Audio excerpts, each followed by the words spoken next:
What is up, everybody? Good morning and welcome back to the channel. Welcome back to Season 1 of Marvel Rivals. Today we are going to do a really quick beginner's guide on Invisible Woman. I'm just going to be going over her basic abilities. This isn't going to have any advanced tips, especially because this character is not quite fleshed out yet as far as people figuring out all the different things that you can do.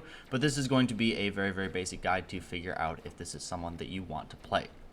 So just to start off, we're going to go over her left click. So her left click is actually this lob. It's a projectile, and you can see it goes a distance and then comes back. So it kind of bounces. If you've ever played Ahri in League of Legends, this is what you want to think of this as. It is like her Q. So it will, if you attack allies, it'll actually hit twice. So if it'll go to the maximum range. I just clicked once there, but you can see that it healed twice. So very cool. The other thing is that it does double hit at the apex of it. So if you hit someone right at the edge of the range, it should still double hit. Very cool. Does not have a headshot modifier, so you can hit wherever you want on the enemy if you're attacking enemies. And as you can see, it does do damage twice as well. Something else that is important to note is that it does pierce allies as well. So I can heal multiple people, and I don't believe there's a limit to the amount of allies it can pierce. But again, we're healing twice. We're healing multiple allies. Going to be very good in tighter corridors. You can top people off very easily. So definitely use this when you can. So that is her left click. Her right click is her shield. So as you can see over on the left-hand side of my screen, I have a 300 shield. This is going to be just something that puts a shield in front of an ally.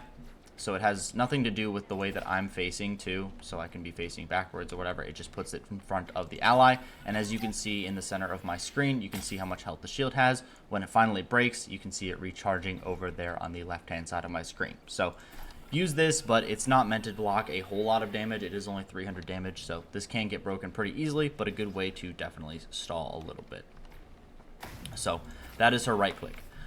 Going over to, she also does have a double jump, so if you press spacebar in the air, she does do a little bit of a bigger jump and turn invisible. So that is pretty cool. So we'll reset the invisibility timer, and she goes invisible when she does this, which is important. We'll go over that in a second. Her left shift is more of a damage ability. It doesn't, if you use it on allies, it doesn't actually do anything, so it'll just sit there on allies. It does go completely straight, so if you throw it, it will go straight and it will detonate when it hits terrain. You can also activate it early, so you can activate it midair. As you can see, I stopped it before it got to the wall. So you can do this and it'll just do damage to enemies and slowly draw them in. So pretty cool ability. As you can see, it's pulling them together, and it does a pretty good amount of damage, honestly. If people just stand in that and don't pay attention to you, you can do a lot of damage that way. So that is her left shift. Her E is just, you pull up this indicator and you get into this form. You can either pull an enemy into you or you can push them back.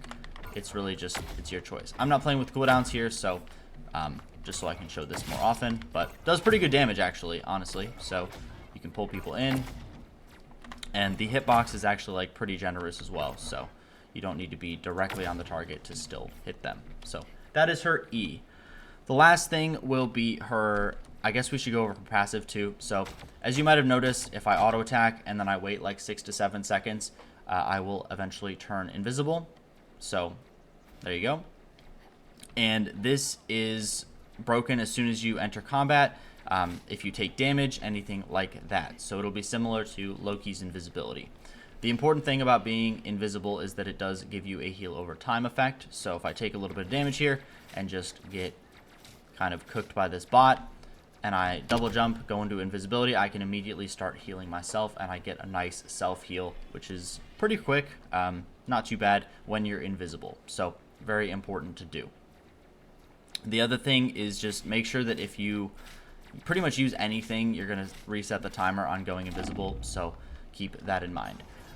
We can also ultimate here, and this does a ton of healing in an area. As you can see, it topped those bots pretty much immediately, lasts a while, and it also makes your entire team invisible for the duration, I believe. So we're going to need to, it'd be kind of hard to showcase this without showing what someone else sees, but good ult, does a ton of healing too. You can use this as a pretty big healing cooldown. As you can see, it does a ton, so I think it is going to be comparable to like a Luna ult or something like that, where you are healing for a massive amount. We'll let these bots get as low as possible, and you can see just how quickly they are topped off. So that'll heal through a lot of damage. Maybe not a one-shot, but it'll heal through it. So that is Invisible Woman at a very baseline level. If you guys want to see an advanced guide or something like that, I'll play around with this character a little bit and hopefully get that to you guys soon. But if you like the video, leave a comment and tell me what you guys want to see next, and I will catch you guys in the next one. Bye-bye.